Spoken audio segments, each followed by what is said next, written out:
আমরা যারা iPhone user আছি তারা কিন্তু অনেক সময় অটো লক স্ক্রিন যেটা আছে সেটা সেট করতে পারি না, কিন্তু আজকে আমি এই ভিডিওর মাধ্যমে দেখাবো কিভাবে অটো স্ক্রিন লক সেট করবেন টাইম দিয়ে। তো ভিডিওটা কন্টিনিউ করবেন। আর আমি আপনাদের সাথে আছি হাসান মাহমুদ, আপনারা দেখছেন আপনাদের প্রিয় চ্যানেল রিয়েল টেক 24। তো চলুন শুরু করা যাক।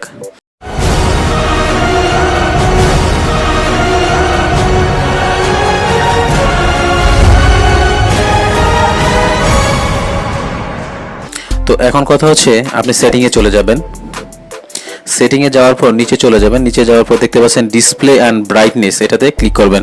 ক্লিক করার পর এখানে আমার 1 মিনিট দেওয়া আছে, অবশ্য আপনাদের থাকবে এরকম নেভার থাকবে। তো নেভার থাকলে আপনার এই অটো স্ক্রিন লকে ক্লিক করবেন। ক্লিক করার পর এখানে 30 সেকেন্ড আছে, 1 মিনিট আছে, 2 মিনিট আছে, 5 মিনিট পর্যন্ত দেওয়া আছে। আপনারা যে কোনো একটা সিলেক্ট করে নেবেন। আমি সাধারণত 1 মিনিট দিয়ে থাকি, তো আমি 1 মিনিট দিয়ে সেট করে থাকি। তো এটাই সম্পূর্ণ এই ছোট্ট একটা ভিডিও এই জন্য করা, আমাকে একজন বলেছিল যে কিভাবে এই লকটা করতে হয়, সে জানে না। তো এই ভিডিওর মাধ্যমে আমি জানিয়ে দিলাম যে কিভাবে, বা দেখিয়ে দিলাম যে কিভাবে অটো স্ক্রিন লক সেট করবেন। তো ধন্যবাদ সবাইকে। আগামীকালকে অ্যান্ড্রয়েড রিলেটেড ভিডিও আসছে।